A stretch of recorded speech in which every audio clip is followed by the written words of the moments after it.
আজকে আমি বানিয়েছিলাম ব্রেকফাস্টে পাস্তা। তো পাস্তা খেয়ে বাড়ির সমস্ত কাজ করে আমি আর বর বেরিয়ে পড়লাম লাঞ্চ করার উদ্দেশ্যে। কারণ অনেকদিন হয়ে গেল লাঞ্চ করা হয়নি বাইরে। আর দেখো এদিকে আমাকে পুরো আতঙ্কবাদীর মতো লাগছে, তাই না?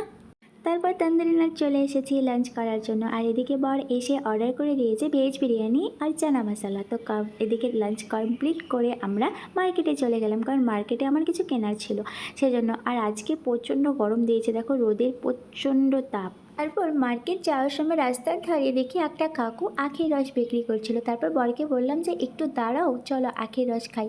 তারপর আখের রস খেয়ে নিলাম দুজন। কারণ হচ্ছে যে পরিমাণে গরম দিয়েছে তাতে আমাদের শরীরে জলের ঘাটতি আর ডিহাইড্রেট পূরণ করার জন্য আখের রস খুবই উপকারী।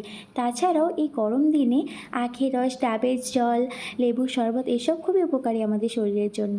তারপর খেয়ে আমরা চলে গেলাম সেই দোকানে, সেখানে আমাদের কাজ ছিল। সেখান থেকে কিছু জিনিস নিয়ে আমরা বাড়ি চলে এসেছি। তো আজকের ভিডিও এতটুকুই, দেখা হচ্ছে নেক্সট ভিডিওতে। Tata, bye bye.